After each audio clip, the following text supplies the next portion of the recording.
ഞാൻ ഇന്നലെ മെഡിസപ്പിൻ്റെ ഒരു വീഡിയോ ഇട്ടിട്ടുണ്ടായിരുന്നു. ഇന്ന് വേറൊരു വീഡിയോ ഇട്ട് വന്നിരിക്കുകയാണ്. അതിനകത്ത് ആരും കമൻറ്റൊന്നും ഇട്ടില്ല. എന്നാലും എനിക്ക് വിഷയമില്ല, ഞാൻ പ്രതികരിക്കും.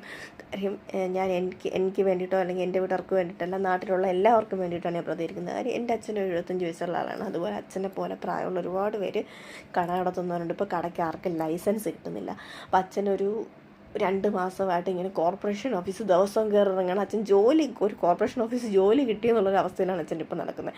അവിടെ പോകുന്നു വരുന്നു ഉച്ച വരെ പോയി അവിടെ ചെന്നിരിക്കും. ആരും മൈൻഡ് ചെയ്യുന്നില്ല, ഒന്നുമില്ല. ഇപ്പം കോർപ്പറേഷനിൽ ഭയങ്കര സ്ട്രിക്റ്റാണ്. അപ്പം ലൈസൻസ് കട 37 വർഷമായിട്ട് ഒരു കട നടത്തുകയാണ്. ഞാൻ ജനിക്കുന്ന മുമ്പേ തുടങ്ങിയതാണ്. അപ്പോൾ ഇപ്പോഴത്തെ അവസ്ഥ എന്ന് വെച്ചാൽ ഒരു രക്ഷയില്ല. ലൈസൻസ് കിട്ടുന്നില്ല, വീട്ടിന് കരമടയ്ക്കാൻ പറ്റുന്നില്ല, ഒന്നും ചെയ്യാൻ പറ്റുന്നില്ല. അതാണ് അവസ്ഥ. നമ്മുടെ ഗവൺമെൻറ് എന്ന് പറഞ്ഞാൽ ജനങ്ങളെ, ഗവൺമെൻറ് ഉദ്യോഗസ്ഥരായാലും പാവപ്പെട്ട ജനങ്ങളെ എല്ലാം ദ്രോഹിച്ചുകൊണ്ടിരിക്കുകയാണ്. ആർക്കും പെൻഷൻ പോലും കിട്ടുന്നില്ല പ്രായമായവർക്ക്. ഇത്രയും പരനാറികളായിട്ടുള്ള ഗവൺമെൻറ്റിനെ ഞാൻ കണ്ടിട്ടേ ഇല്ല.